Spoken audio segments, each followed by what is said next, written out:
Good evening. My name is David Miller and I'm a descendant of the Gungaloo people of Central Queensland. Firstly, let me acknowledge the traditional owners whose land we are now standing, the Turrbal people north side of the Brisbane River, the Yuggera people south side of the Brisbane River.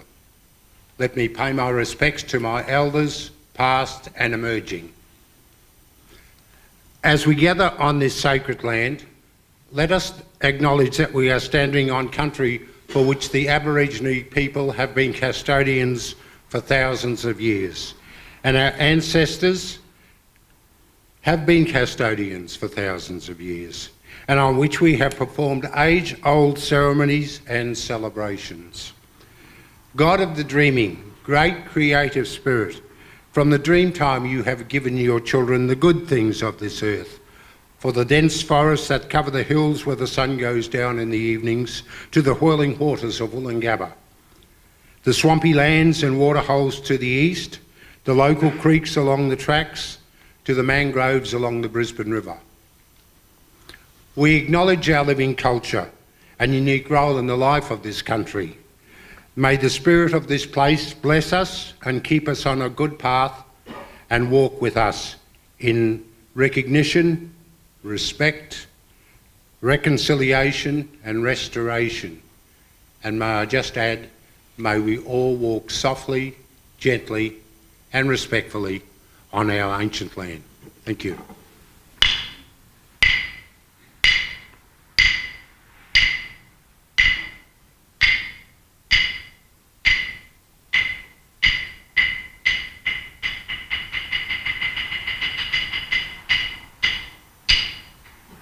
Abdallah will now give the Muslim call to prayer.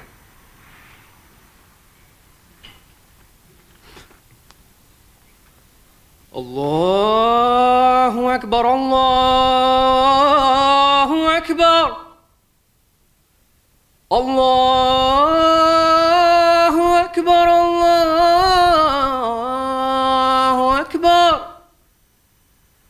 Ashhadu an la ilaha illa Allah.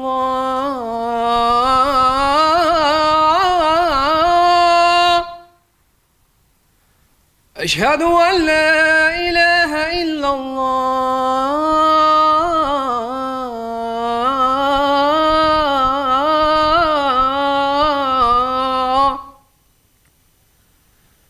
Ashhadu anna Muhammadur Rasulullah.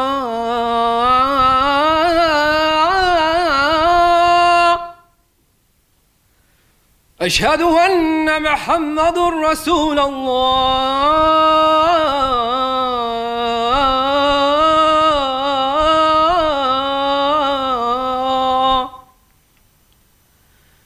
حي على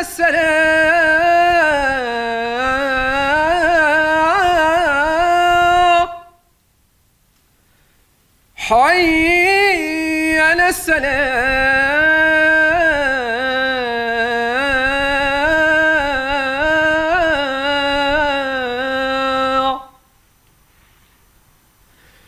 حي على الفلاح،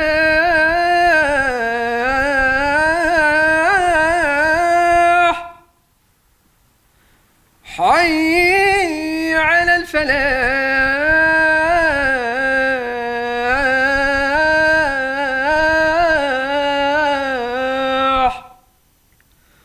الله أكبر، الله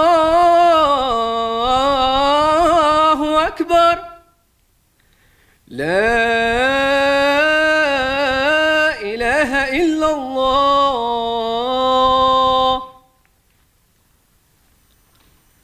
The meaning of these words are, God is great, God is great. I testify that there is no God but Allah. I testify that Prophet Muhammad is the messenger of Allah. Come to prayer. Come to success. God is great, God is great. There is no God but Allah. Thank you. Elwyn will now lead us in a Jewish prayer.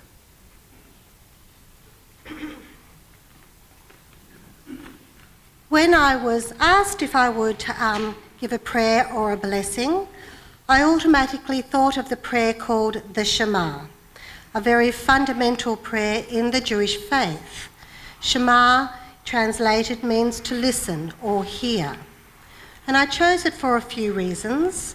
First of all, the very first line in the Shema holds the basic central truth and belief of the Jewish faith and many faiths, which is Shema Yisrael, Adonai Eloheinu, Adonai Echad. Hear, O Israel, the Lord our God, the Lord is one. The Shema is recited by traditional Jewish people on rising in the morning and last thing at night. It is also recited for many high holidays and on the passing of somebody who's just died.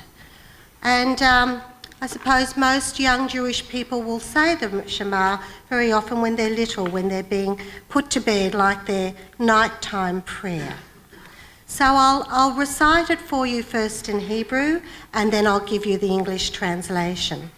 The first line, which is sung, is traditionally sung and recited with your eyes covered, and then the other lines are usually whispered, but I won't whisper tonight.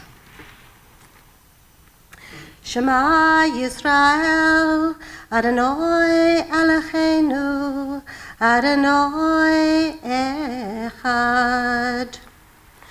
Baruch Shem Kavod, Malachuto Le'alam Va'ed, V'chavta et Adonai Elohecha, B'chol levavcha u'v'chol nafshacha, u'v'chol mo'odecha, v'hayu chadvarim ha'elech.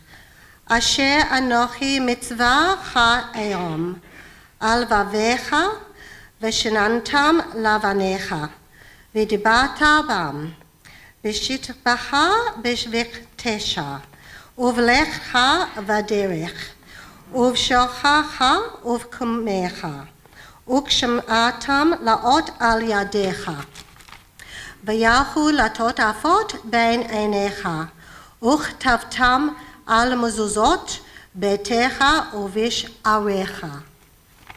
Which means, Hear, O Israel, the Lord our God, the Lord is one.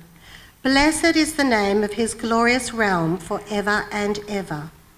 You shall love the Lord your God with all your heart and with all your soul and with all your being. And these words which I command you on this day shall be upon your heart, and you shall teach them thoroughly to your children and speak to them, and while sitting in your house, and while walking along the way, upon lying down and upon rising. And you shall bind them as a sign upon your hand, and they shall be as frontlets between your eyes, and you shall write them upon the doorposts of your house and your gates. Amen. Thank you. Margaret will read to us the Christian faith. One of the most foundational statements of Christian belief can be found in the words of Jesus called the Beatitudes. Let me share them with you, and this is a slightly different translation to the traditional one, but I think it helps to emphasize some of the concepts that are coming through. Happy are those who know they are spiritually poor. The kingdom of heaven belongs to them. Happy are those who mourn. God will comfort them. Happy are those who are humble. They will receive what God has promised. Happy are those whose greatest desire is to do what God requires. God will satisfy them fully. Happy are those who are merciful to others. God will be merciful to them. Happy are the pure in heart. They will see God. Happy are those who work for peace. God will call them his children. Happy are those who are persecuted because they do what God requires. The kingdom of heaven belongs to them. And so I pray. Loving God, Teach us how to be humble and how to think of the needs of others before our own.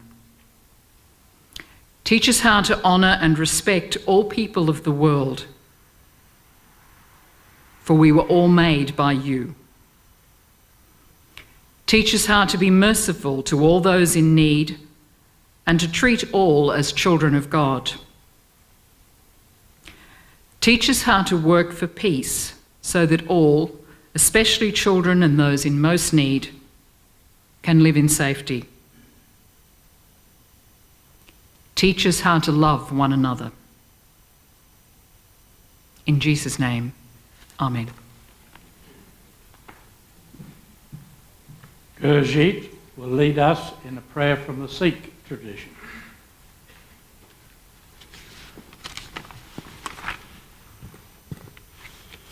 Good evening, everyone.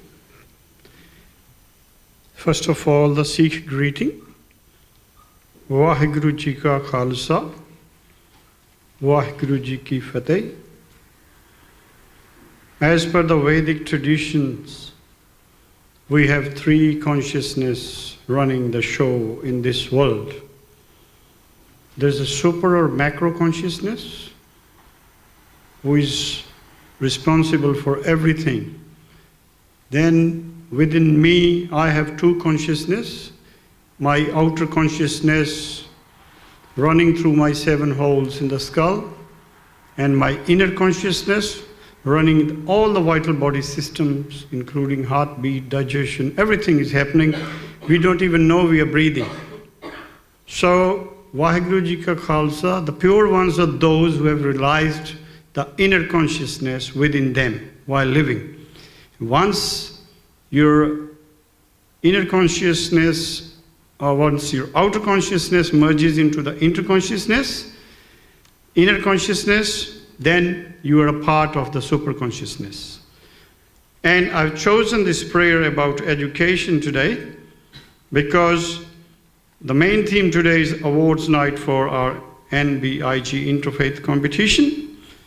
I'll start with Aristotle's quotation, educating the mind without educating the heart is no education at all.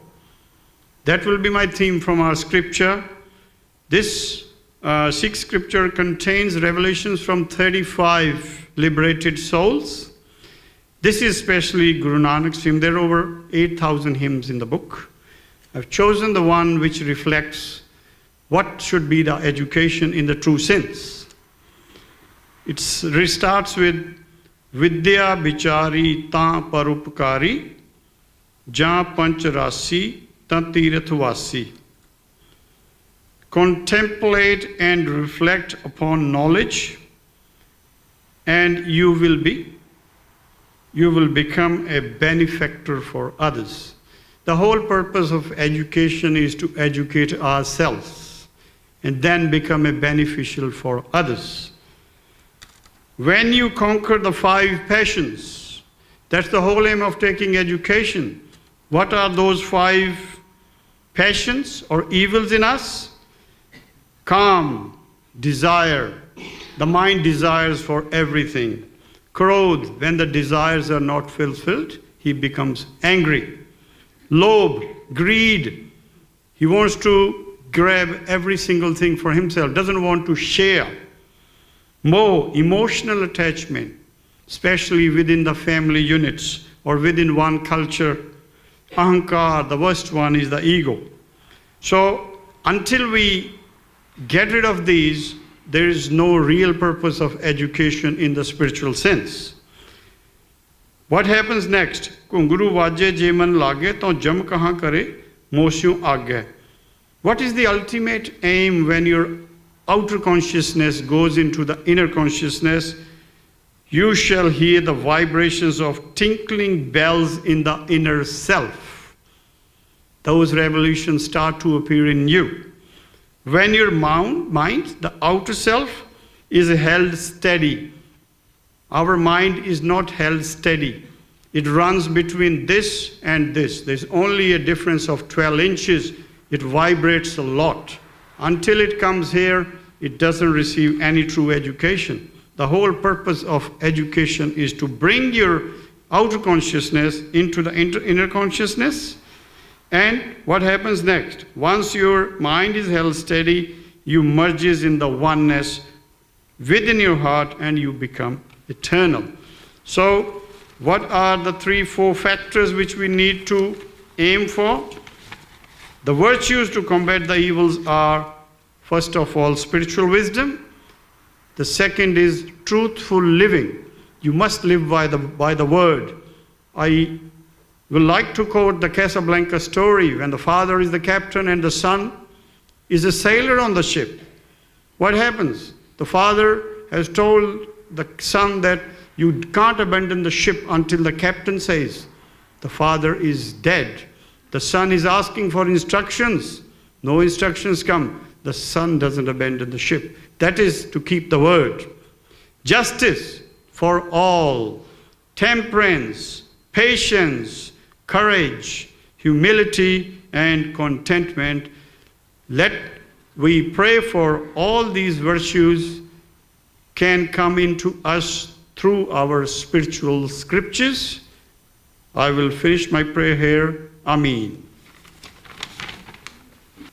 John will now introduce to us the first hymn sung by the Mormon choir. We appreciate the invitation given to us by Garth to participate this evening and to present 3 choir items that reflect either beliefs that we have as a church or that are significant in our history. Music has an amazing power to stir the hearts and souls of men and women. The first choir item is the hymn, "A Poor Wayfaring Man of Grief," and is not a peculiar hymn to our religion, but it is a dearly adopted one. It would never have gained its prominence in our church if it had not been closely connected with the martyrdom of Joseph Smith and Hiram, his brother. The early history of our church is littered with repeated episodes of persecution, hatred, bitterness and opposition. The members were driven from their homes and lands in Kirtland, Ohio, and then from Jackson County, Missouri and other counties in Missouri, and built a city in Illinois called Nauvoo, where they enjoyed a brief respite from the extreme persecution. However, that peace was short-lived. Joseph Smith was charged with treason against the state of Illinois, and he voluntarily surrendered and travelled to Carthage, having been given assurance by the governor of Illinois that he would be protected. On the 27th of June, the friends of Joseph and Hiram were told to leave Carthage, and Joseph and his brother and 2 others were placed in the Carthage jail. John Taylor, seeing that Joseph was depressed, sang "A Poor Wayfaring Man of Grief." This was a favourite hymn of Joseph's, and it was popular in Nauvoo previous to the martyrdom. This was the last hymn that Joseph and Hiram heard.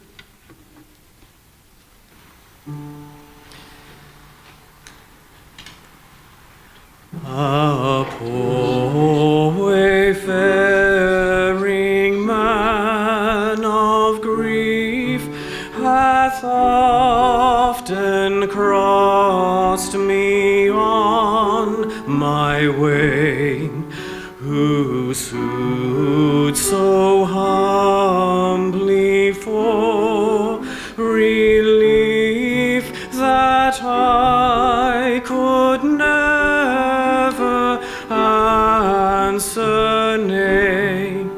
I had not power to ask his name, whereto he went, nor whence he came. Yet there was something in his eye that won my love, I knew not why.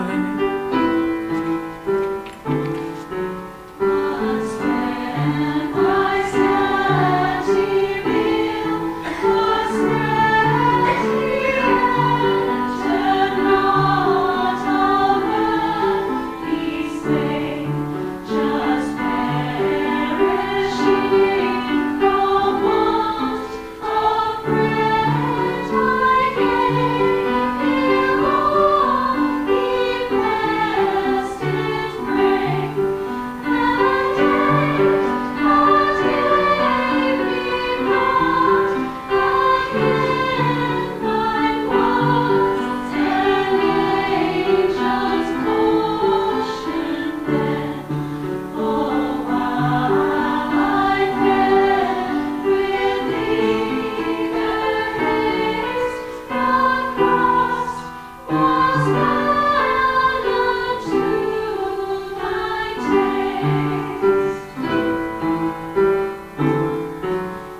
thank you to the choir. Now, as you know, this is the awards night for our Interfaith competition that has been running for the last 6 months or so. The competition has invited people from secondary schools, groups from there, across Queensland and indeed Australia, and others to present from open adult any age. There's been an essay from the school children and a YouTube clip, as well as from the open essays and YouTube clips. So we're now about to welcome into our audience tonight those of you who have entered the competition and submitted either an essay or a YouTube clip, either in the school section or open section. Would you please stand if you're present?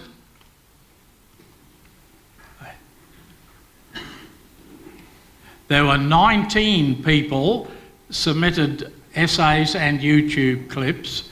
There were some from Melbourne, 2 from Canberra, 1 from Toowoomba, 1 from Ipswich, I think.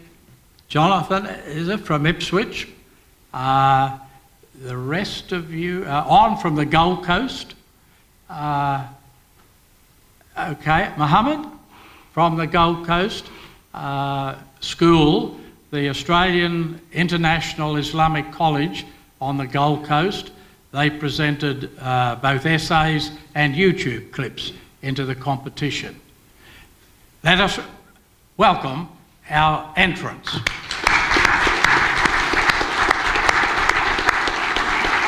Thank you. We'll hear later who won the essays or the YouTube sections. In order to decide on our winners, of course, we had to have judges in each of those sections, and across the 4 sections we had 9 judges. So I'll ask those of you who have acted as a judge in either the school section or the open section to please stand. There's 2, 4, 6, 7. There are apologies from Nora Armath, who is very much involved in interfaith work in Queensland and the Islamic community and Griffith University. She is down south tonight on university business. Thank you to the judges. Now, we could only give prizes of $1,000 for each entry if we had a benefactor and a supporter, and we did, and that money has come from the Everil Compton Charitable Trust. So if Everil and Helen Compton would stand, let us welcome and thank Everil and Helen for their generous donation. Now, some of you have travelled quite a distance to get here, and I suspect Mohammed from the Gold Coast, with his entrance, may be the nearest, the furthest rather, to come, but he isn't really. We have with us tonight Imam Zachariah, who is the president of the Ulama Interfaith Council in Faisalabad, Pakistan. Please welcome Imam Zachariah and the people.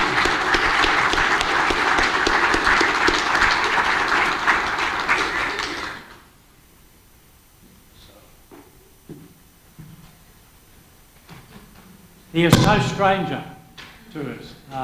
Imam Zachariah has been here in this church for interfaith events we've had some years ago.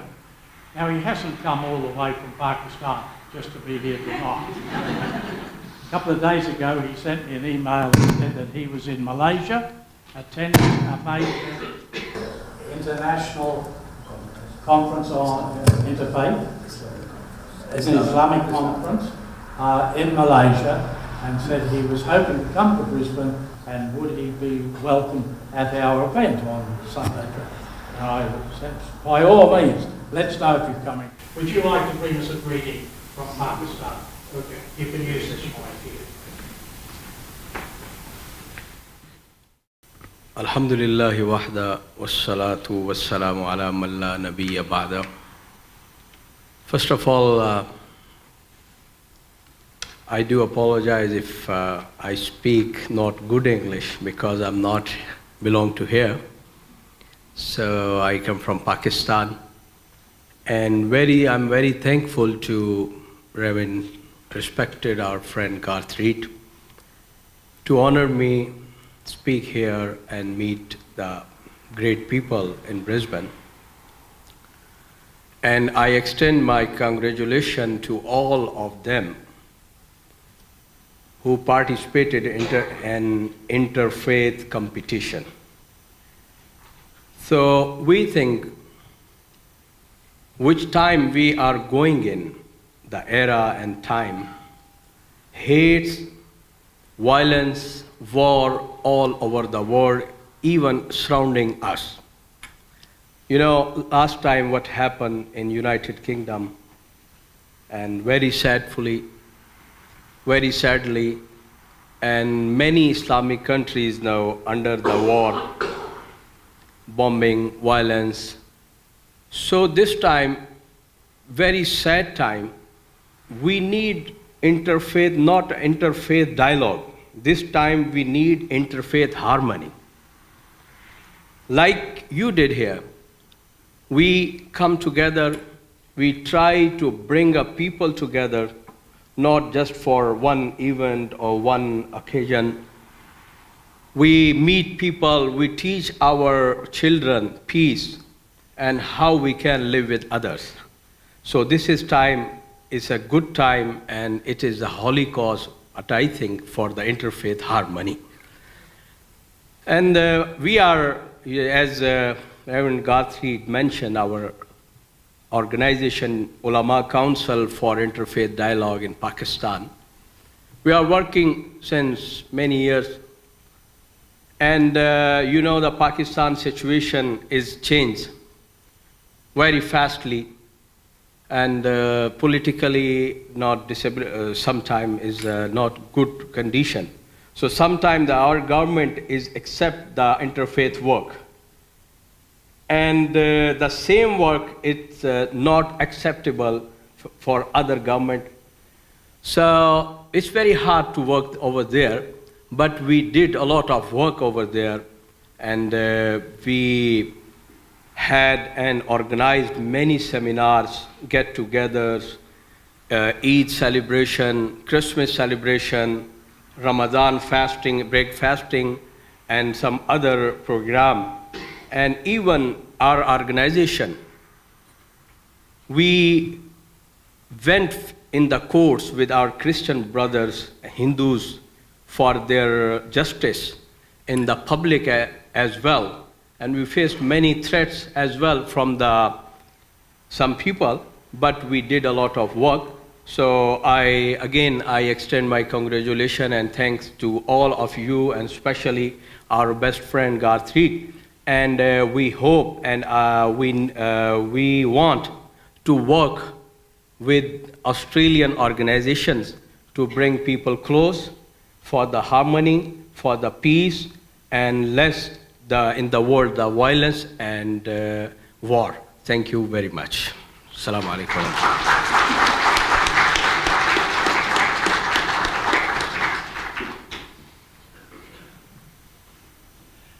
Now, the secondary school section. And we'll start with the secondary school essays. And we had two judges judging the essays that were submitted, Aaron Gilhoney and Isaac Bennett. Aaron Gilhoney was unable to come tonight. Aaron, as some of you may know, has been involved in our interfaith work here, very much involved in that Sikh Langar that we had when we submitted our entry to the King of Jordan's international competition for the best interfaith activity in the world. Aaron wasn't able to be here. Isaac is here, and I asked Isaac if he would come forward and give us the judge's report on the secondary school essay on interfaith, why and how. Isaac is a graduate in international studies, currently doing an honours degree in related to Islam in Indonesia in particular. He has spent time in China and Indonesia at universities, and I welcome Isaac to give us his report. Thank you.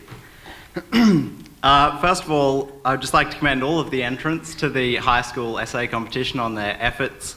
I'm sure they're all very busy with high school stuff, but the effort and time that went into all of them was evident. The essays we received were very diverse, and they all had something very interesting and valuable to say. But of course we had to choose just one, and Aaron and I felt that there was one that stood apart quite definitively.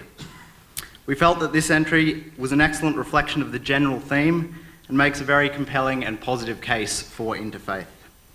The essay answers the central question, why interfaith, with a compelling argument for the importance of multi-faith knowledge in a civil society without relying on sentimental or theological arguments. In this way, it makes a democratic case for the social good of religious difference.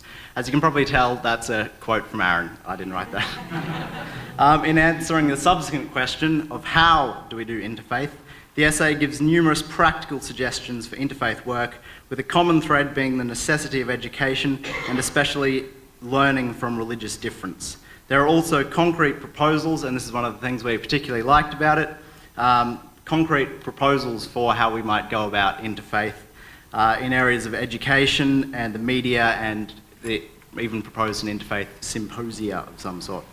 So overall, we just felt that this essay has at its core a very positive and valuable message, and that its author has communicated that message very effectively and practically. Thank you.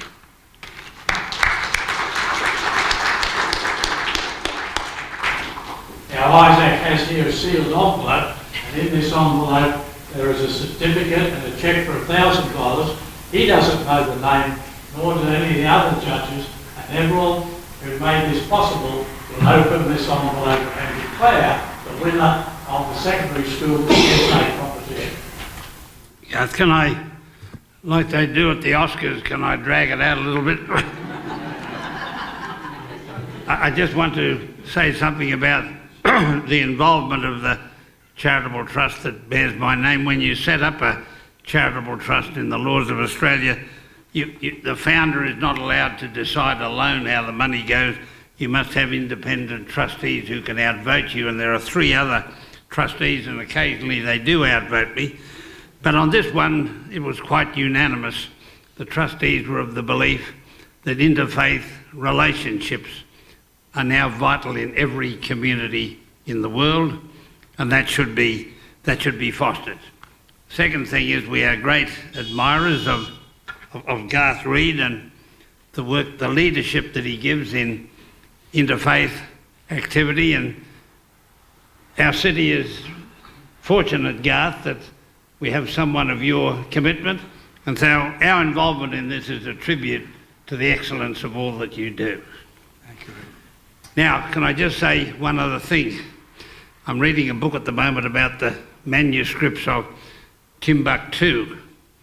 As most of you know, Timbuktu is one of the most remote parts of the world in Africa, just above Nigeria, on the edge of the Sahara Desert. And when I was a little boy in bush schools, when I played up, the teacher used to first of all give me the cane, and then he would say, and if you do it again, I'm going to send you to Timbuktu.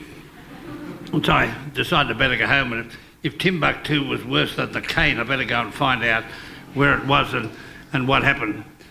But I'm reading a book at the moment that tells the story of how Timbuktu is in fact one of the great centres of learning in the world 1,000 years ago. When the Islamic faith arrived there, the leaders of it decided that they wanted to be leaders of the development of thought, religion for the whole world. And they wrote manuscript after manuscript. And historians today regard the manuscripts of Timbuktu, there are thousands of them, all beautifully bound, as some of the greatest work that was done 1,000 years ago when Timbuktu first started. And 5 years ago, when all the wars broke out and terrorist groups attacked everywhere. They overran Timbuktu and they tried to destroy these priceless manuscripts, which value is regarded worth more than $1 billion. And there are a number of brave Muslim scholars who, at great risk to their lives, got most of the manuscripts out. They lost some, got most of them out, and they hid them in various places. And so they still exist. But the message of the book is that any religious culture of any kind should be a centre of great learning. That was the way religions were started, and somehow or other along the way we lost the art of great learning. And so religions must now not just leave it to universities to write the manuscripts and do all the thinking ahead and what have you, that we should be centres of that. And Timbuktu reminds us of that, and I find it extraordinary that a place so remote was such a great centre of that all those years ago. Now, I hope this is not like the Oscars where they gave a bloke the wrong envelope. You give me the right envelope, Gus. Gus, the cheque is here too.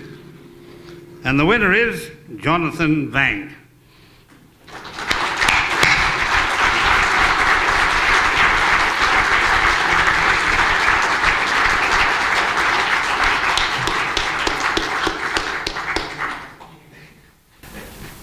Does Jonathan get to say a few words? He doesn't. I'd like to hold the certificate up. Jonathan comes from St Edmund's College in Ipswich. Is that right? It is right, and he's currently doing grade 12. And amongst the subjects he's taking for grade 12 is the study of religion. Have you brought your essay with you? No. All the entrants were told to bring that. Just in case they won. And to read it to us. You didn't do that. You went off to school. I have brought it. Would you read it for us? Yeah.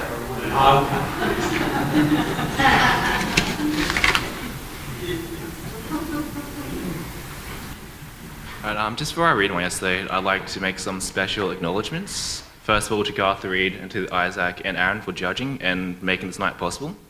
Secondly, to my family that support me throughout my schooling life. And thirdly, my religion teacher that introduced me to this competition. Without her, I wouldn't be standing here today. So, onto the essay.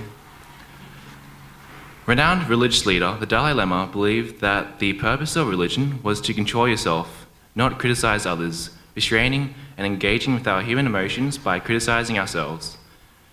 Today, there are over 4,000 different religions and religious denominations, with Buddhism, Hinduism, Islam, Judaism, and Christianity as the 5 major religions. The progress and proliferation of religion alongside secular society has been historically polarizing. One outcome, a seamless or innocuous union, and the other marred by conflict and turmoil.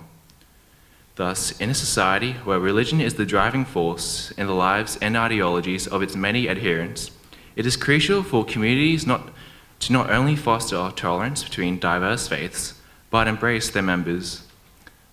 To develop religious tolerance for youth, there is a need for its inclusion within state-run curriculum. Furthermore, interfaith representations are significantly influenced by the media, and the fostering of religious tolerance starts with the members of the community. Institutionally, youths experience religious education in independent religious schools. However, to foster understanding and tolerance between diverse faiths, there is a need for its inclusion in state-run curriculum. Contrary to opposing arguments, institutionalized religious education provides a predominantly objective examination of the different faiths present in contemporary society. Through objective understanding of the tenets and values behind diverse religions, students become informed and develop tolerance and a healthy skepticism for misinformation. In other words, they cease to judge a book by its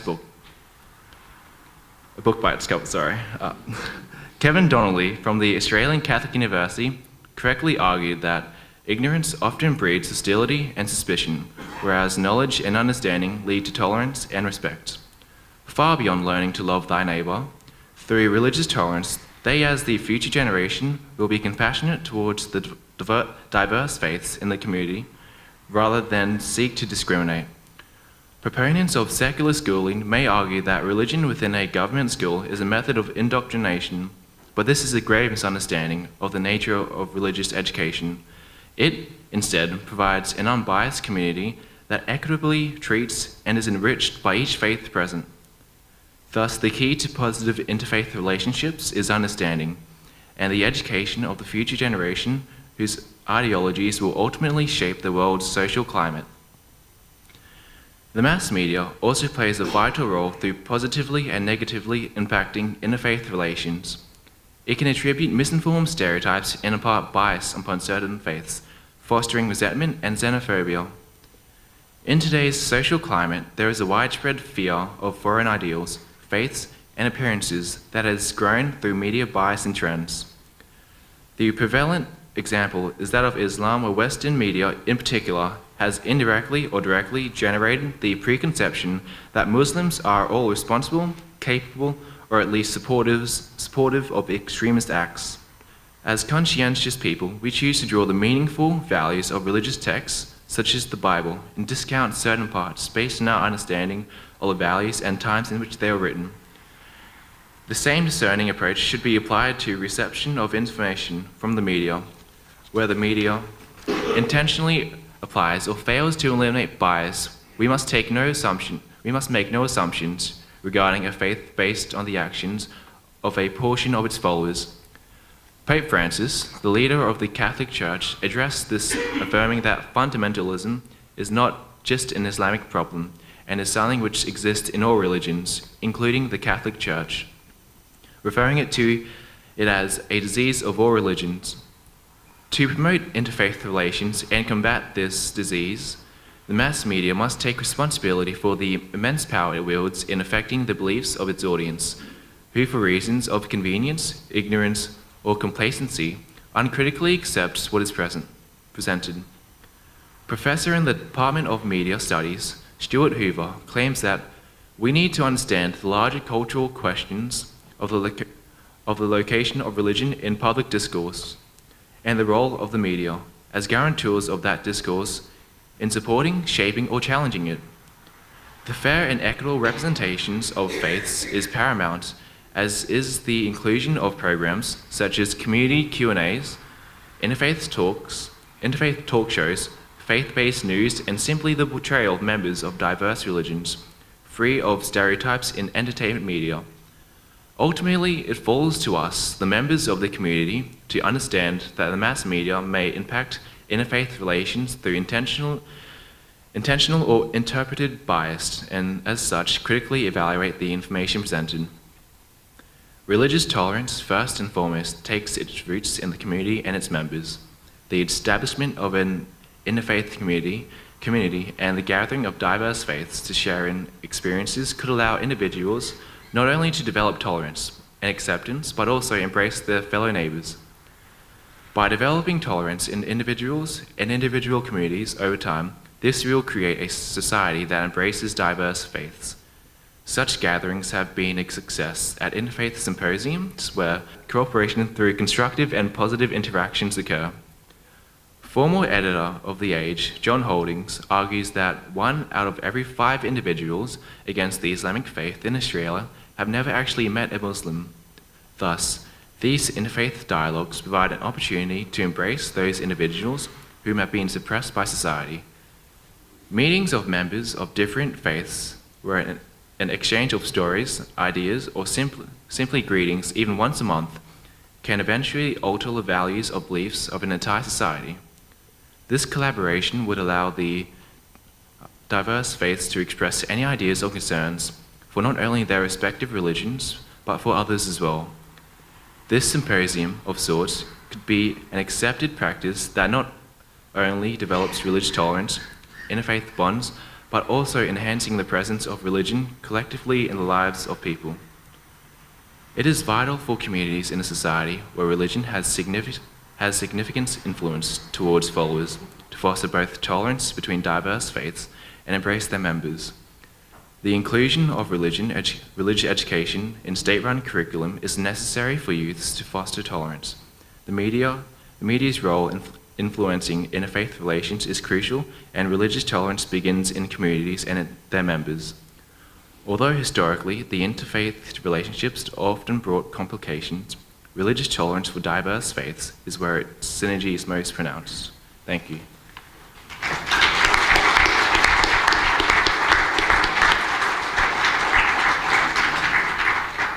We wish you well for your great wealth and for your future. Thanks, John.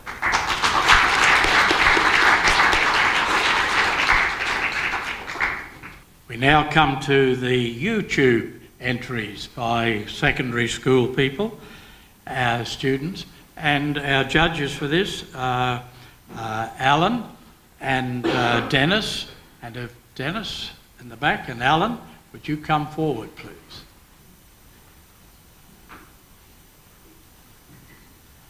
Both of these two judges have had quite extensive experience in communications and so forth. Dennis is an internationally recognised organist and the organist here at church. Alan, in his life, was in communicating and advertising in major corporate organisations before he retired.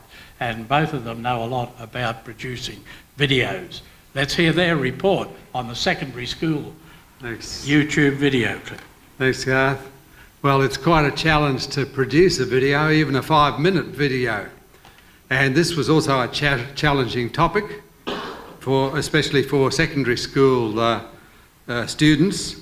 The videos that we were presented with contained some good ideas for presenting this positive message, and they used things such as used experts, they used student interviews, and they presented captions and summaries, and that was very commendable, all of the use of those. But there needs to be a little bit more creativity in the editing and presentation of videos. Now, obviously, as I said, it's a challenging task, and you need to keep working on it. Things like using clear, concise titles and captions, and group your relevant ideas together so that the message flows. Now, it's also important, very important, to use good production values in your videos, such as good sound, good high-resolution images and video clips, and they're very important to achieve a professional-looking result. Also, you need to look for good backgrounds and settings to use in the vision part, creative camera angles, and then you need to do tight editing and creative transitions between sections. Now, think about the aims of the competition that you're in this particular case, when you're preparing the storyboard for the video. In this case, there were sort of 3 aims. There was the aim of encouraging creativity. Secondly, producing information on promotion of interfaith values. And thirdly, the video needed to act as a resource for viewers. Now, this means you must have sufficient material for each of those aims coming out in the video, presented as clearly as you can, concisely, engagingly too, and with the highest possible production quality values in it. So all those who entered in this competition here, keep working on it. I'm holding here the envelope which contains the name of the winner and a very large cheque. I'd like to welcome Erbil Compton again. Thank you, mate. That's the shortest speech I've ever heard, huh? School children YouTube. Well, I've got to tell you that my skill at producing YouTube is nil. But we have a winner. There's 2 names on this. Did 2 people produce this? Or was that 1 name? No, that's 2 names. That was a joint venture by 2 students, and you can pronounce their names. Well, now this is a challenge. I just wanted to make sure your typewriter didn't stutter or something. There are two names. Now this is a beauty. Tashneem Hussain. Is that right? Tashneem Zahir Muhammad. Have I got it right? Muhammad, Reasonable? has he got it right? Muhammad is the principal of the school on the Gold Coast. The students are in grade 12, I think, and very busy with their studies. So the parents of the winning students have asked Muhammad to come and receive the prize on their behalf.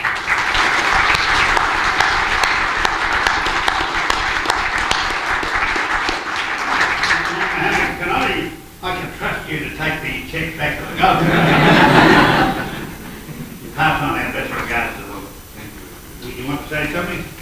You like to make a comment? Thanks, sir.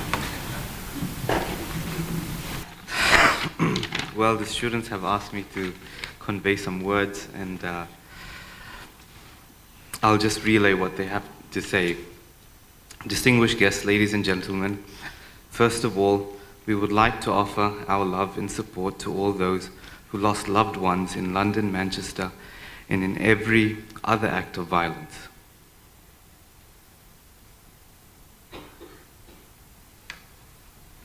Every day, my dear friends, presents an opportunity to reevaluate what we have done, how we are traveling, and what we should do in order to reach our objective. For us as men and women of God, our main objective is to promote love and peace, a just love and a just peace, a love and peace that respects individual boundaries so that it is a fair love and a fair peace that satisfies humanity. The support and recognition of the Aspley Uniting Church, Mr. Compton and the trustees, and the Interfaith in Action headed by Garth, has seen the evolution of interfaith experience into respectful dialogue and has been a great step forward in this competition for humanity. My dear friends, interfaith dialogue has taken many directions in human societies. Decades ago, it was interfaith debate. Prior to that, it had a different color and a different flavor altogether, and it presented and faced different challenges. Today, here in North Brisbane, we continue to learn and experience that dialogue presents more opportunities to respect one another than debate. It also shows audiences that faith leaders do have respect for one another, and that religions are not in constant war, but rather religions indeed promote love, respect, and friendships. They asked me to quote a situation that they had when they were filming the video, and this video was part of a bigger venture that the students went on. They established a connection with Emmanuel College where they were writing letters to another independent Christian college on the Gold Coast. They started off writing as pen pals, and students started to speak about their passions in life. And one of the students, our students at the Islamic College, wrote about how he loves a certain PlayStation game. I'm not going to mention names here because he's too young to be playing those games. Anyway, so he mentions that he loves this game. His pen pal at Emmanuel College looks at the paper and says, "Sir, this guy in the Islamic College, he plays the same game that I do." And then the teacher says, "Yeah, so what?" He says, "But he's Islamic." He goes, "Yes, he's a young boy that goes to a private school that is exposed to whatever you're exposed to. He lives on the Gold Coast. Of course he's going to be playing the same games as you do." So when the kids got together and they started to learn about each other, they started to understand that there is a global youth culture, that all global youth, all youth around the world are on Instagram, Facebook, YouTube. They're singing the same songs. They are saying the same things. They are into the same. It's amazing. And the differences are very, very minimal. So it's amazing that this project has brought these two colleges together, created memories for them to share for the rest of their lives. And I must commend and congratulate all the participants for their efforts to end tonight's proceedings, for those people that have organized it. This gathering is a symbol of harmony and hope for our Australian pluralistic society. This union of men and women of God today has lit within us candles of guidance to overcome the darkness and to give us hope we can live together in peace. Thank you very much.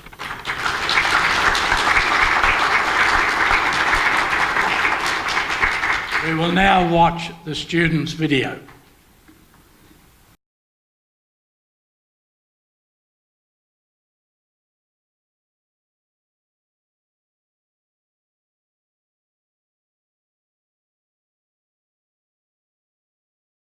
Universal values, ethical and moral values, and what the general public or the minority is doing doesn't represent this, because Jesus only taught peace and love and kindness and caring and sharing and respecting God, and that's the same values and teachings Muhammad gave. And in fact he said that don't give me excellence over the other prophets, because we are all brothers and came with the same mission. Hebrew is very similar to Arabic, and there was a logo made deliberately with peace, shalom, salam on it. And Arabic and Hebrew are cousin languages, so there is a level of understanding. Some of the letters are called the same, they look a bit different, but they're pronounced similarly as well. In Judaism there's a tradition that you've got to focus on what we're here for, and we're here to focus on the physical side of the world. It was described once to me as, imagine an athlete practicing their acceptance speech rather than going out and practicing on the field. They'd never actually get the ability to win anything to give the speech. So we're told to concentrate on here. Life after death. It's for God to change our heart and then to see that change coming out. Whatever we eat is considered to be either an ailment or a medicine. It has an effect on our body. Different foods have different types of effects on our behaviors, on our emotions. But the most important thing, as three of us would agree, is internally what comes out of your spirit, what comes out of your soul. The Prophet said, you owe rights to your neighbors. Angel Gabriel came to me and spoke about the rights of the neighbors to such an extent that I was under the impression that the neighbors would be the heirs of my inheritance. But what did God do in saving me? He actually turned and suffered for me. As I live my life here, I want to turn and suffer for my neighbour. I want to care for my neighbour, because that's how God has treated me. It is important that the leaders of the community understand one another, because they direct the communities in whichever direction the community actually goes, those that are receptive. We make a point of knowing each other. When I first arrived, I was really keen to go and have a visit. Imam has been very active. We have our Christmas events. They've invited us along during their Ramadan to a meal or two. Yeah, we're good neighbours. We know each other. We even have an agreement so that we share parking. They're allowed to use our parking on Fridays. We're allowed to use their parking on Sundays. And every single thing that happens to us happens for a reason and no coincidence. We understand that the Lord's mercy is upon us every moment. That's really interesting, because the similarity in the tying of God's mercy to ours, and I just would think that the Christianity puts it the other order, that we experience God's mercy and therefore we show mercy. Whereas it's, you show mercy in the hope and anticipation of God. Of course, we are living in God's mercy. Faith is a question of whether you can trust God. So how do you exercise faith? You find out God's promises. You find out why you should trust God's promises. Well, God's sent His Son to die for us, and He's risen again, which means that His promises can be kept. And so you live trusting God on His promises. Interfaith programs are beneficial for the broader community. Interfaith meetings are also very important that we be proactive in this. Our religions teach that. Yes. Islam, Christianity, Judaism, and also other religions, Hinduism, Buddhism. And in fact, I also teach my students at the madrasa, and Imam also teaches at the school about other faiths and why they practice, how their beliefs are. It's very important. Tolerance is about caring as much for the other as it is for ourselves. There's a verse in the Quran is very, very clear. It says, do not vilify or belittle other people's beliefs or values. I think we want to keep working at having good relationships. I think it's important for our community because our community would like to tell a story about religion that is divisive. Real tolerance is not agreeing and not telling lies to each other. It's actually being honest with each other and loving each other. It's so important that we move towards respect and valuing each other's values as well. Interfaith has gone through many stages, and it's come to a point where humanity has to come towards an understanding that we need to appreciate more than tolerate each other now. We need to value each other and understand that we all are different in our own ways, but it's important that we respect each other and value each other's value.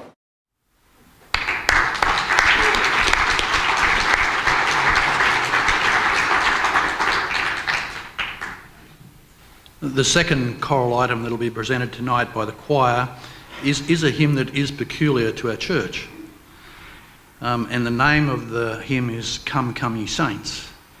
And so perhaps just to give some clarification about the term saint, because in the general Christian church, it has a different meaning to the meaning that we have in our church.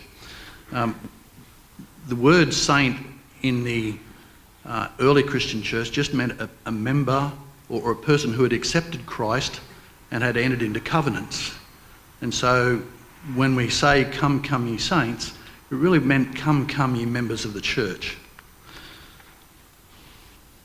Persecution after the death of Joseph Smith finally drove them out of Nauvoo, and they looked westward. The exodus of the church from Nauvoo to Salt Lake City, or from the Great Salt Lake Valley, was a distance of over 2,000 kilometres, and thousands made the journey during this period. Many did so with just hand carts, walking the distance and pushing or pulling the carts over the whole journey. It was a period of incredible hardship and amazing courage. Brigham Young, the leader of the church at the time, feeling great anxiety because of the conditions that faced the people, asked William Clayton to write a hymn that could be sung at the campfires at night, that would give succour and support and would provide courage to fight the many troubles and trials of the journey. The hymn epitomises the wearying hardships, the unfaltering faith, the indomitable courage and the unconquerable spirit of the Mormon pioneers.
We come now to the open section.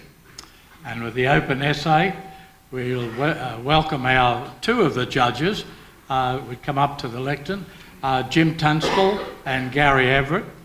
Nora Armath, as I've told you, very much involved in interfaith work, is busy down in the south and unable to be with us. These two gentlemen and I go back to my education days. Jim Tunstall, he was the director of curriculum branch when I first joined it, so he was involved there. I was then later seconded to the Queensland Curriculum Schools Council, and he ended up being CEO of that too, so I had to work with him. Gary had a lot to do with us through Catholic education, and Gary is also very involved with the Catholic Order of Good Samaritans. Welcome our two judges.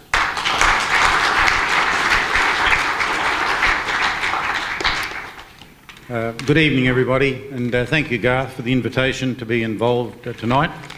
And congratulations to the sponsor, the organiser, the contributors, and the judges, and all those who've supported the competition.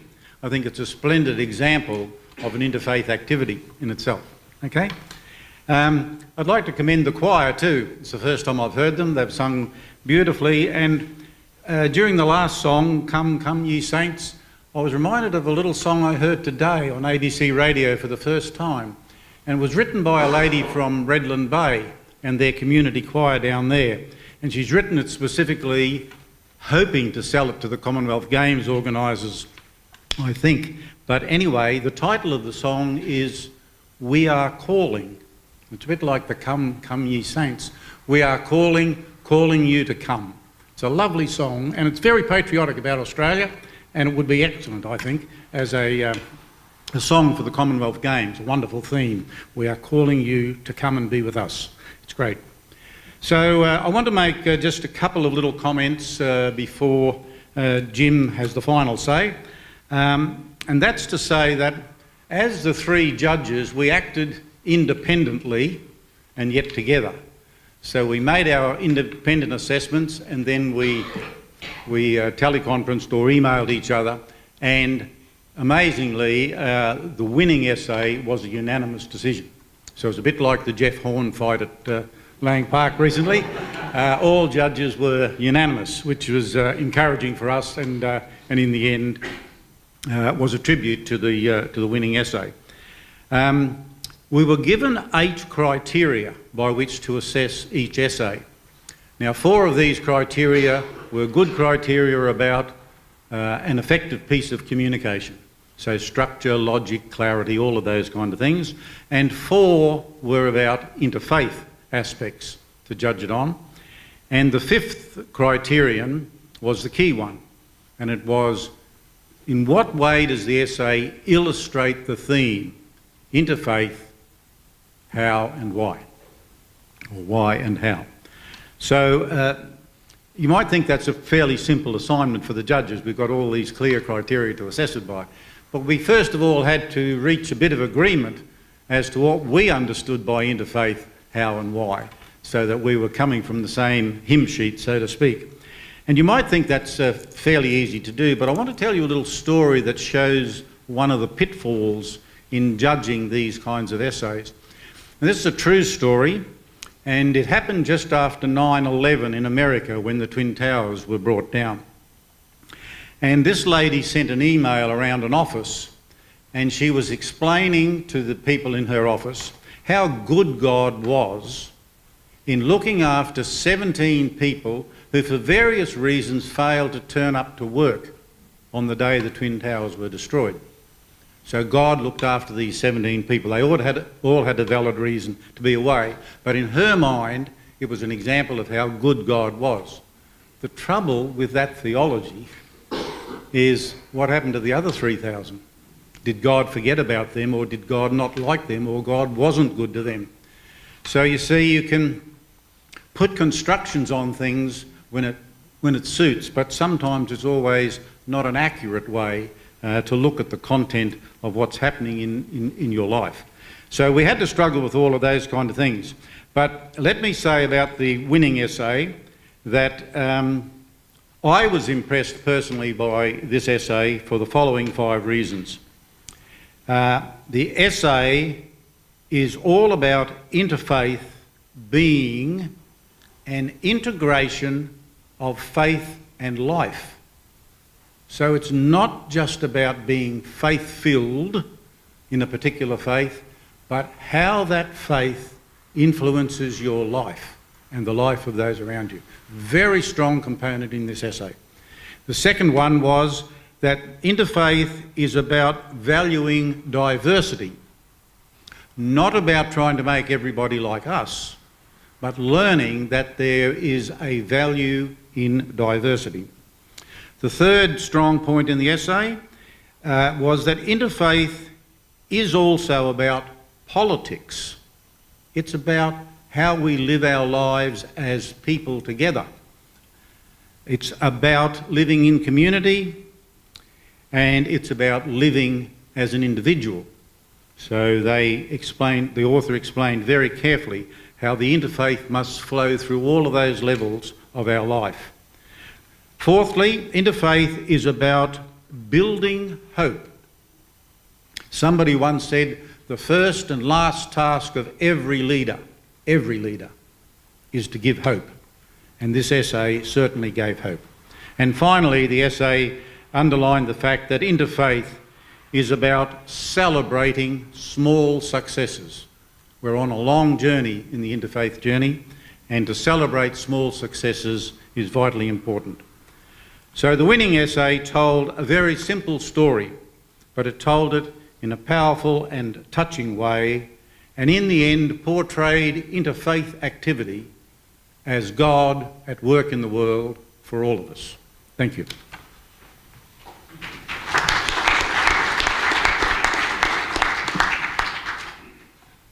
Good evening, everyone. Thank you, Garth, for the opportunity to work with you in this project, and thank you, Gary, and in her absence, Nora. It wasn't easy. It was quite difficult to deal with the essay as a form of writing, which in this particular case showed so much diversity from one entrant to the other. I was struck by I would have thought the essay was a fairly standard piece of education, but in fact these 10 pieces of work just showed so much diversity in the way they approached the essay. As Gary said, we had a number of criteria to attend to. In the case of communication, you might wonder why I'm talking second and he spoke about interfaith.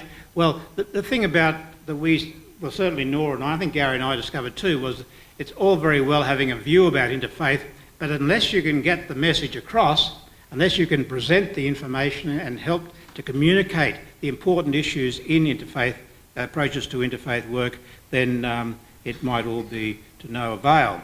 So what we found in this particular case, the one criterion was to do with the standard of the writing. Second one was to do with how effective was the communication. How effectively did it work? A third one was verification for accuracy. Interestingly, this is made very easy these days, isn't it? Because all you do is you go to your computer and you plug in Mr. Google, or whatever you call Google, and you can check out all the facts you want with these works. The fourth one was set word limits. And this is an interesting thing about the essay. The essay is a powerful genre, but it has to be contained, it has to present itself logically, it has to be within certain boundaries. And some people in the set of essays we looked at, some were too few in number, some went many words over. So the word limit, I think, was very important, although Garth was generous in his, what was it, 10%? 10%. Either way, and we adhered to that. But certainly the word limit was an important criterion for us. And fifthly, originality and creativity. This was the end result. What did the essay say? What was original about the ideas here? What was creative about the way the person approached those ideas? And I thought Gary for a while was going to reveal who the successful entrant was. But he's right. We did agree on the, well, in fact, we agreed, I think, as it turned out, on the first three across the board. And certainly then we agreed on the number one person. So thank you, Garth, once again for the pleasure and opportunity to work with you on this. It's been a great exercise, and I hope that the essay proves to be as useful to you and your people as it was to us in understanding about interfaith. Thank you. And Everall, I can...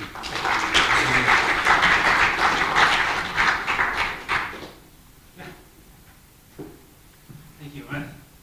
That's Gary.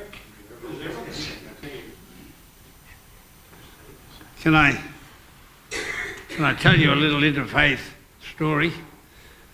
Helen and I went to Jerusalem a couple of years back, and while we were there, we went to Bethlehem to see the Church of the Nativity. And when we got there with our guide, the queue was miles long, people trying to get to the spot where they say Jesus was born. And the guide said to me, he's a good commercial man, he said to me, Everald, you're going to be an hour in that queue, and if you want to see anything else around here, you got to get to the top of that queue. Now for $25, I can get you to the top of that queue. And I said to Helen, I always consult Helen before I make any rash decision. And I said to her, I think we might take a punt on $25 there. This looks like a good investment. I said, and when you think of it, it's about the equivalent of how people used to pay indulgences to the church years ago. So I feel quite comfortable about putting 25. So he took us down some steps underneath the Church of the Nativity into this dark corridor. And I said to Helen, I got a feeling we're going to lose more than $25 down here. And we finally came up the steps and got right to the spot, and there was a Muslim dressed in usual Arab clothing who made way for us to get in. So I turned around to thank him, and he whispered to me, Jesus Christ is a great prophet of my faith, and I'm here to honour him. And so I shook his hand and said, I'm pleased we're both in the same team, and he gave me a big hug. Good $25 spent. Now, Garth, how many winners are there this time? Are there any more than two? One. I always got to check that he made the check out to the right amount. He has. Ben Aspinall.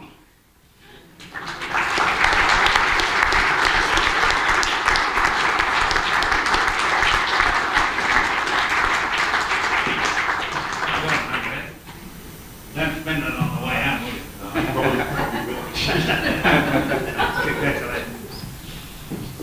Congratulations. You want to say something? Have you brought your essay? Yeah, no, I didn't. I have. Do you want to say something or read your essay? I'll quickly explain the essay. Yeah, and then I'll read it. You do want to read it. Okay, so I bought a little ceremonial stick. My wife Robin and I have spent the last 2 years going to Vanuatu.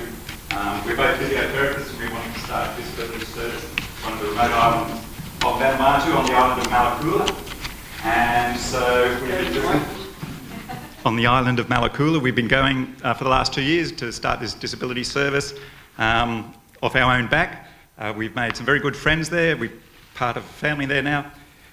This time that we went, we were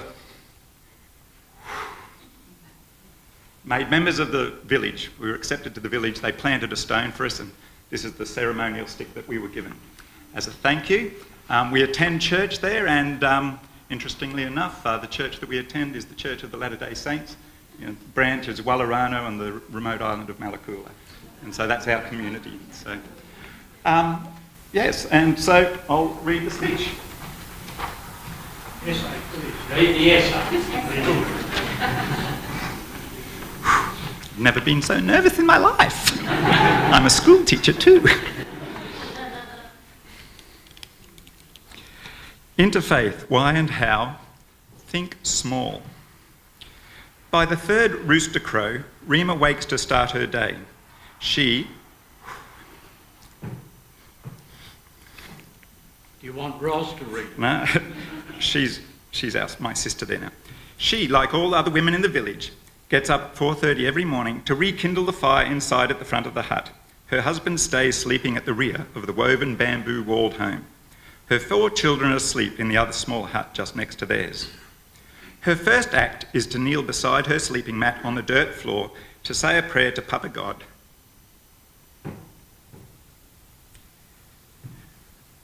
You might have to go.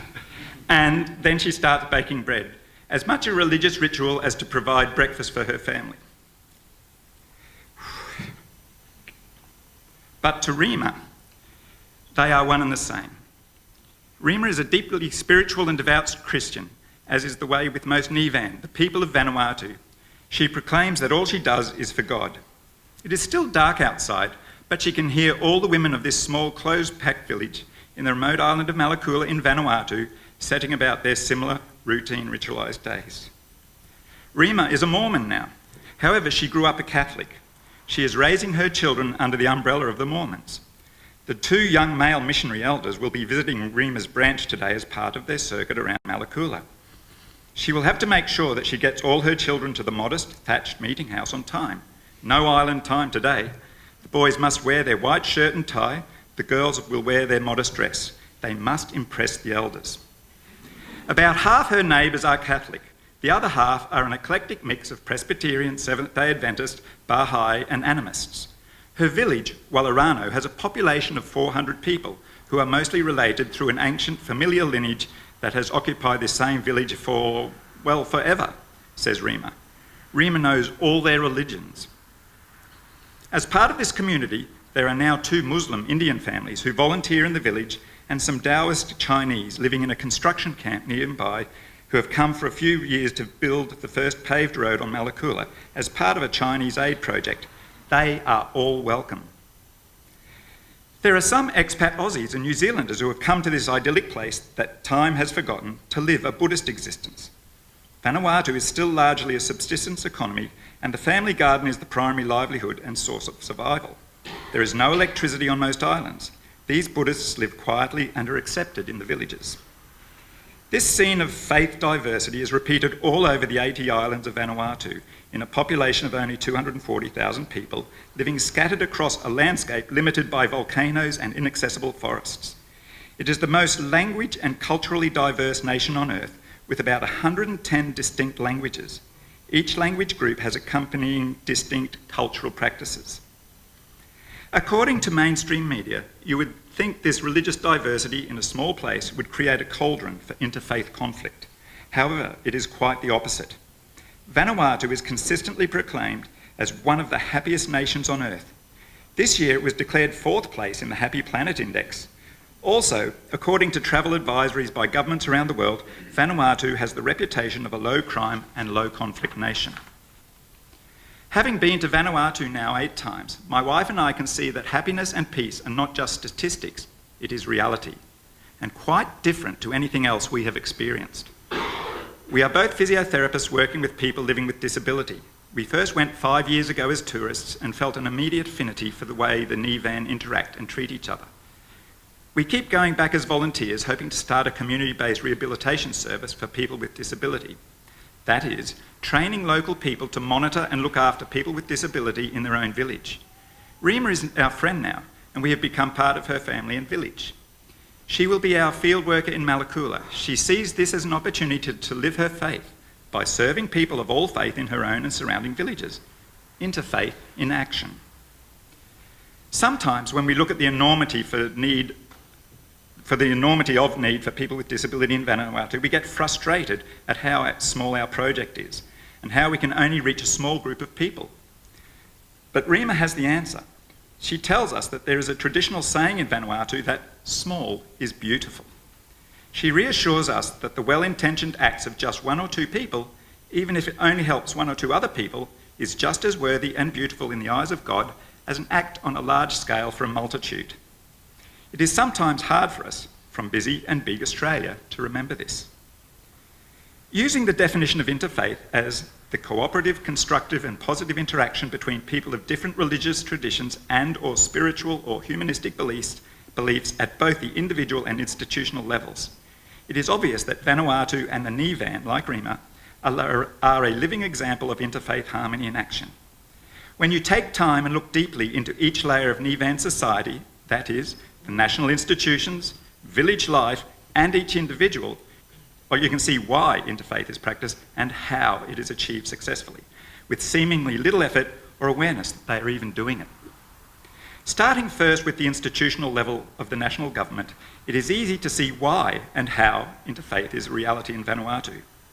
Before European settlement and eventually administration by the English and French, these islands, first known as the New Hebrides, were populated by a disparate array of Melanesian people that had very little in common with each other, including language, culture, or faith rituals.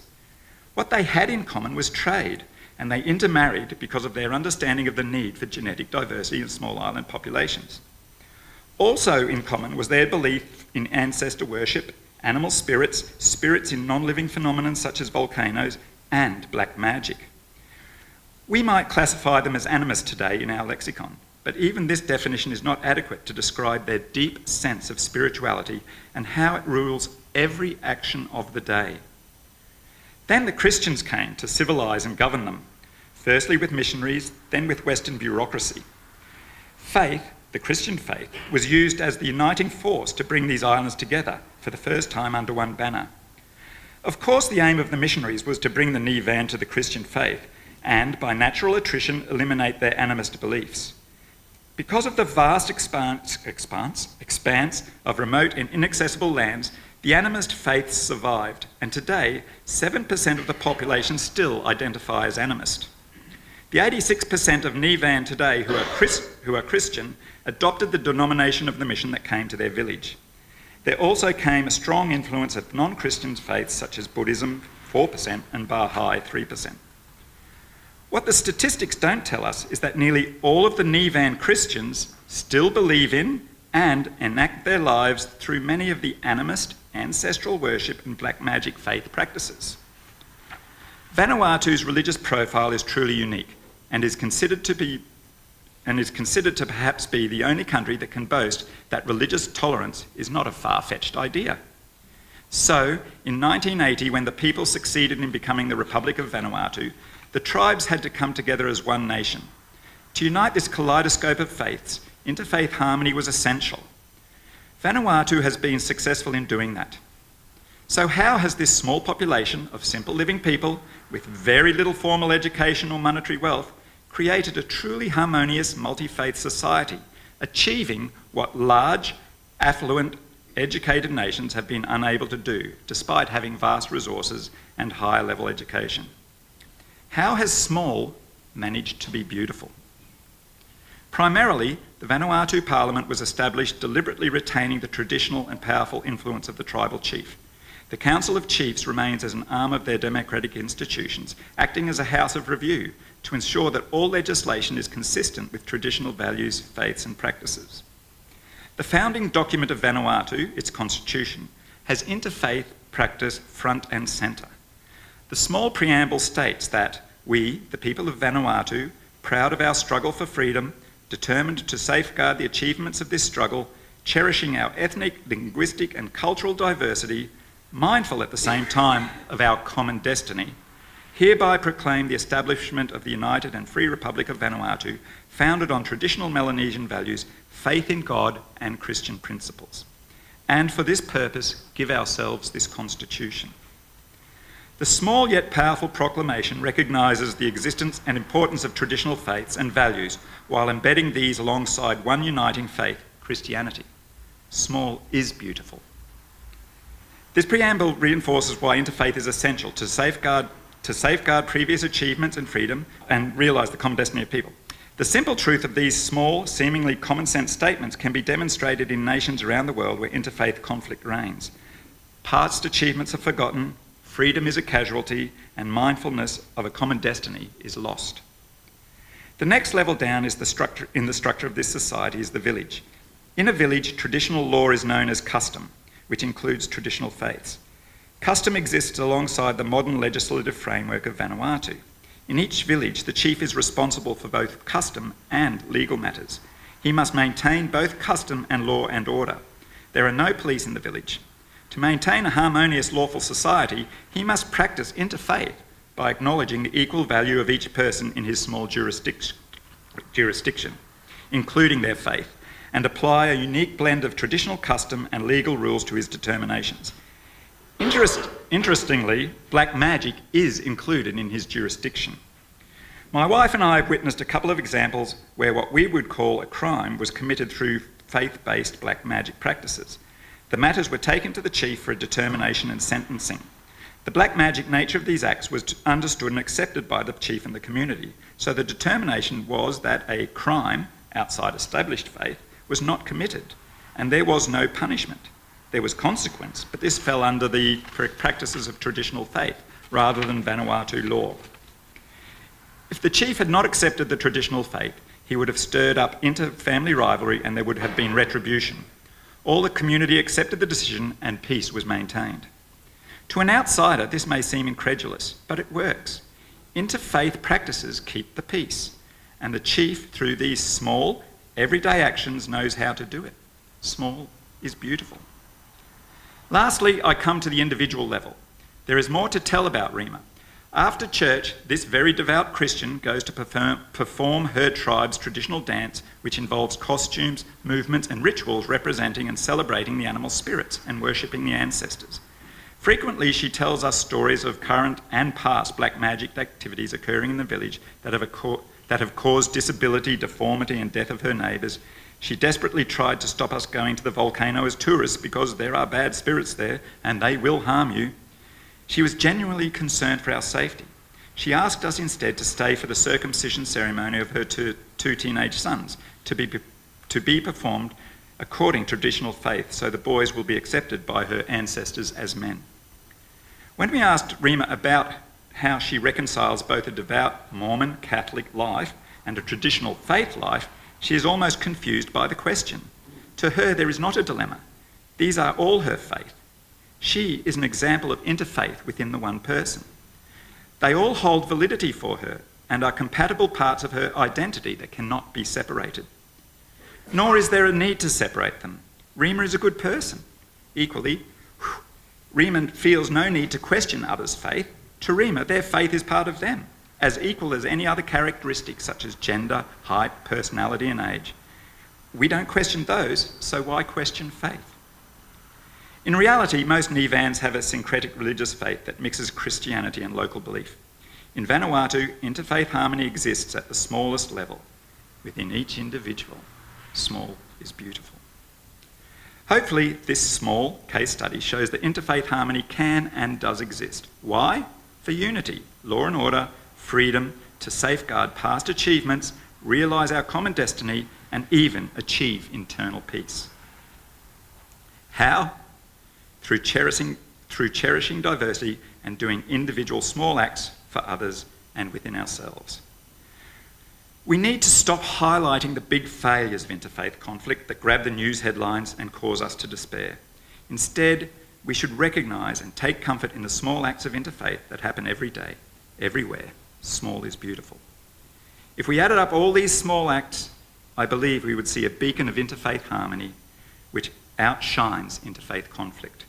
When viewed as a whole, small can become large, and it is still beautiful. Thank you.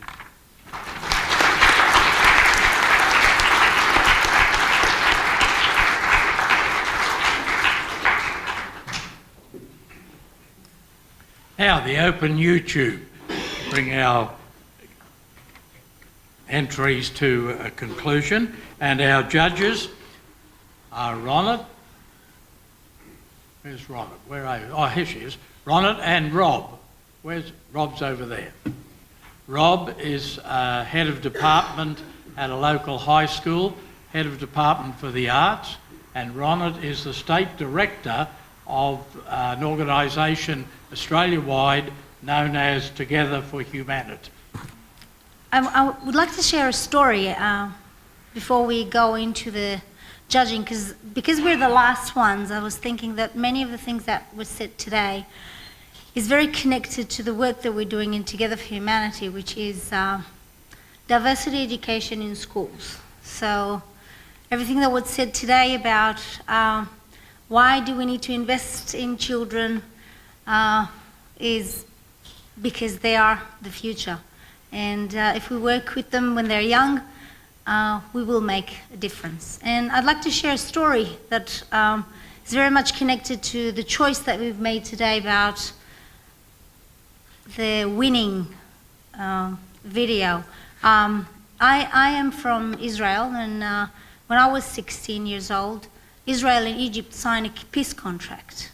And I was chosen to be one of the kids to go in the first youth delegation to Egypt and have the Egyptian kids coming to us. And we were chosen, a group of kids were chosen to do the youth delegation, and one day we've decided that we're going to go into the Egyptian kids' rooms, knock on their door and see what they're doing. And we knocked on their doors, and they were very, very friendly, and they accepted us. And we sat there for about an hour and watched them. And we sat there a little bit shocked because they were doing exactly the same things we were doing. They were listening to the same songs we were listening, and we sat there and we were confused because somehow we expected it to be different. And I remind you that we were the chosen ones. So those who chose us thought that we were more open, and we did not expect it to be like that. And then we went to Egypt, and we spent time in their houses, and we were very confused again, because their parents only wanted their kids to go to school and be happy and be healthy, and suddenly we realized that they were just like us. I was thinking that I grew up with fear in the air. It was just in the air. I grew up to think of the Egyptian kids as enemies. And then when I spent time with them, I realized that they were just mums and dads and kids exactly like us. And I remember that when I came home, I had this sentence in my head. It says that even Egyptian kids have moms. And it was a really life-changing experience for me. And this is why I think that connections, and I thank God for this, for everything that He's doing, and trying to bring people together, because that's all we need. Because if we know each other, then we know that underneath all those things we're just people. And I want to say that Rob and I, we've decided to do exactly the same as the judges before. We've decided to go and see the videos and make our own mind and not influence each other, and then talk about the chosen one. And we both thought exactly the same on the judging. And I think the greatest thing about this video is that it really, really talked about how to practically make it happen, how to make that difference practically. So, and I'll let Rob go into details about the video that we checked. Thank you.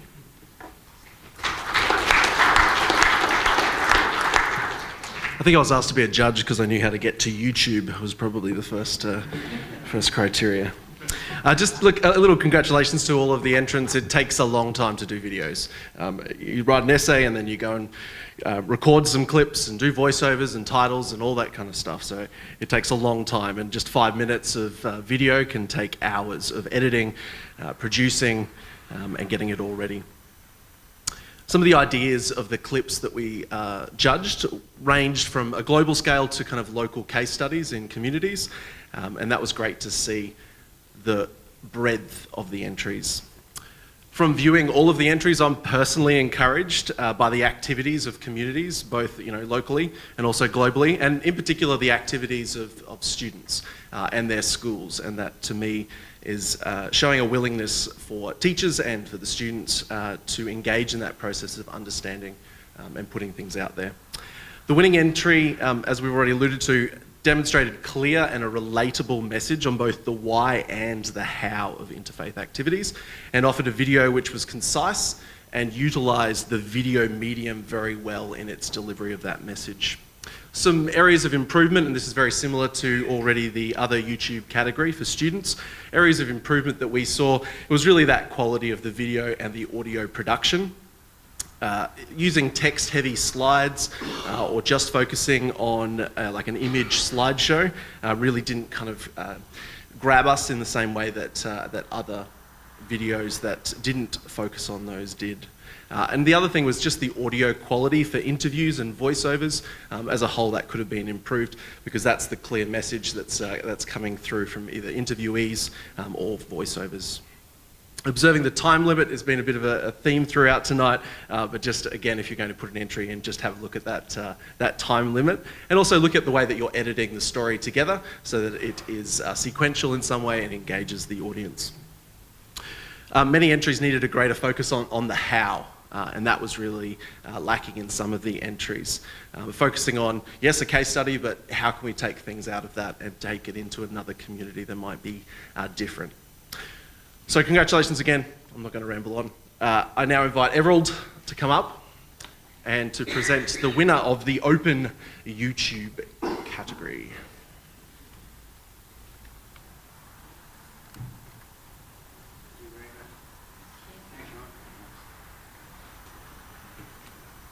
Well, I've got the very difficult task of opening this envelope. Can I just say how much I like the Mormon choir?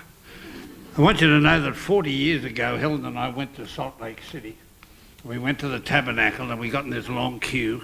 Seemed to run into long queues everywhere. And I said to Helen, we'll have a little entertainment here, nice entertainment. And there's a guide there. And I said to him, sir, how many wives did your founder, Brigham Young, have? And he said he had 16 wives, sir. And I said, well, I reckon it would be just about an impossible task for any guy to keep 16 wives happy. I find that. But he said, well, sir, he said, the first 15 were very obedient. They did everything they told. No question. Number 16 would not. She played up, and there's actually a book written about it called Number 16. Number 16 gave him hell. And he said, I think he would have lived longer, sir, without number 16. So I said, well, is the moral of this that if you're going to get into polygamy, you've got to stop at 15? And he said to me, that's a very logical deduction, sir. I thought it was a good conversation, wasn't it? Don't say I didn't tell you guys about 15 wives. Ah, now this is the simplest title of the whole night. Justin Watts.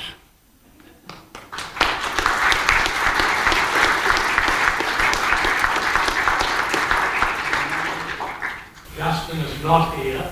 He lives and works in Melbourne. And he is a member of the Baha'i community, and he also goes into a number of schools, like Ronan's here and her Together with Humanity. Numbers of young people from different faiths going into the high schools in Victoria. Can I trust you as a checker? Your job is to announce the winner. My job is to make sure the winner receives this certificate and this cheque. In the meantime, let's watch Justin's video. G'day. Let's talk about interfaith, or as I reckon it should be called, interfaith, as in get into faith. And I reckon that because if you look at them all from far enough away, they're more or less the same and they're all pretty good. Here's an example. I'm going to read you a quote. Do not to others what is not well for oneself. Now you might be thinking, that sounds a bit Christian-esque. That's got a tinge of Muslimish to it. But you'd be wrong. That's Zoroastrianism. But you'd also be sort of right. Because, check this out, all the faiths are saying more or less the same thing. And they're all pretty good. That's the sort of stuff that's going to help humanity and yourself move forward. Now, we could be chatting about footy. We could be chatting about politics. But at the end of the day, that's just one team beating up on another team. So, I hear you now. How do you get interfaith? Let me show you. For starters, go to the Google and type in interfaith and then type in your suburb or your town. From there, get along to one of the events, just like I did. I met a bunch of people. There was the most ochre Muslim lady I've ever met. There were Jewish people who didn't believe in God. There were Buddhists. There was an indigenous fella. And me. I was asked to talk about what it's like being a Baha'i. And I said, it's pretty good. And I reckon anyone with a perspective has something to add. But I hear ya. What if the Google doesn't turn up anything? What if in your suburb or town there are no interfaith groups? No worries, I've got you covered. All you've got to do is start your own. And it's actually a cakewalk. For starters, go to meetup.com and create a meetup group. Then pull a bunch of quotes together from the internet or from religious folk on a certain topic and print them out. Now, cheat note, if you want, just email me. I've done a bunch of these and I can send them to you. Then, meet up at a cafe with everyone from the internet and your friends. Read the quotes together, discuss it, and Shazam! You'll have deep conversations, you'll learn heaps, they'll learn heaps, and guaranteed you'll take that into the rest of your life and have a new perspective. And it'll help you get better and the world get better. So there you go. Get interfaith. Too easy.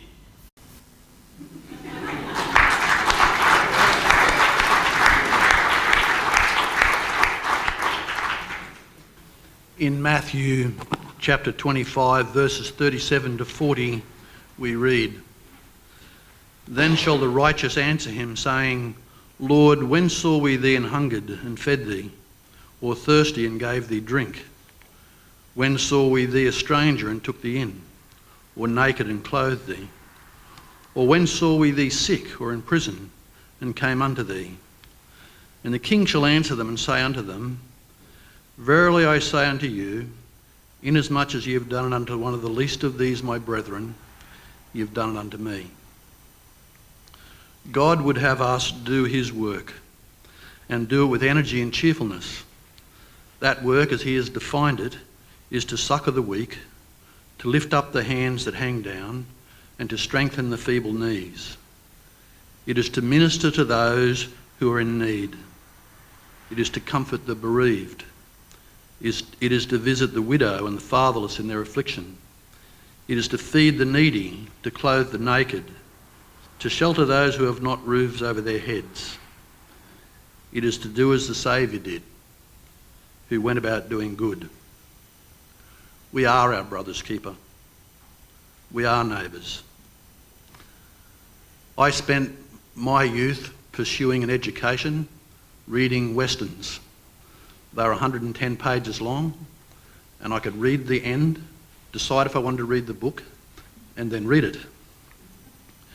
I liked the morals in some of those stories. I also liked country and Western music. I'd like to just share with you the verse of a song by Furl and Husky. You know we're all God's children, his next of kin. That's the way it began. No matter where you're going or where you've been, you're part of the family of man. The choir will sing, Have I Done Any Good in the World Today?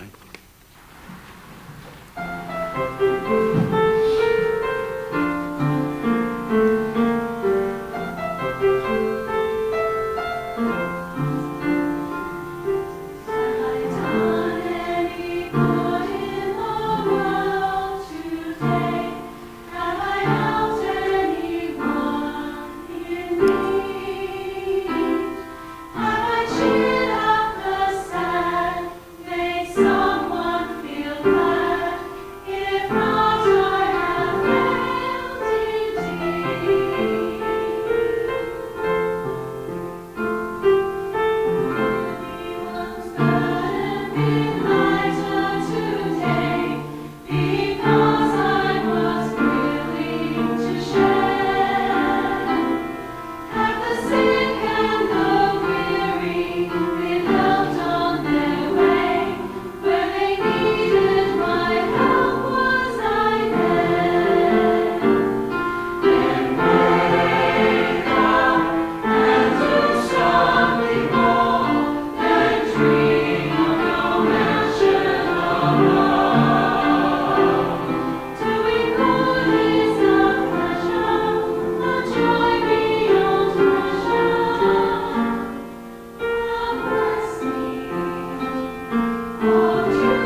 Reverend Sandra, the minister here at Uniting Church, will bring our program to a close with her vote of thanks.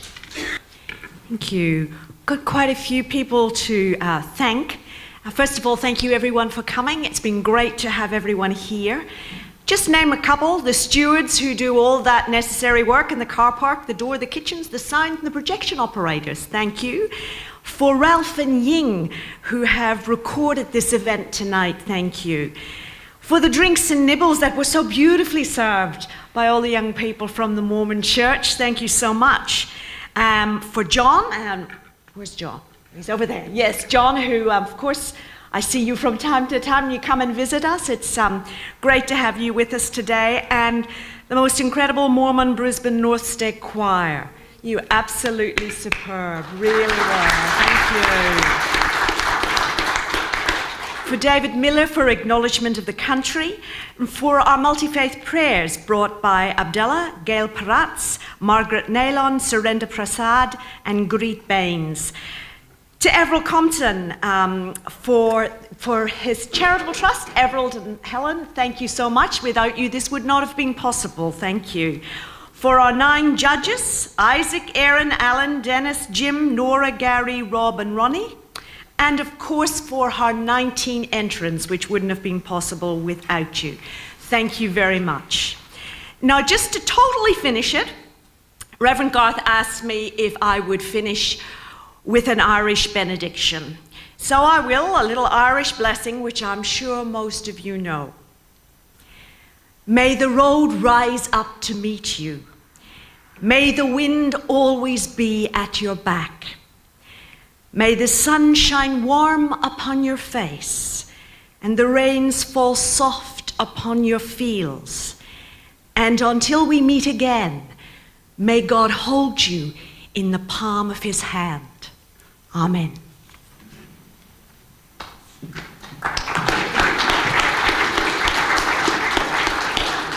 Thank you, Sandra. Thank you, everybody. Good night, and may your God go with you.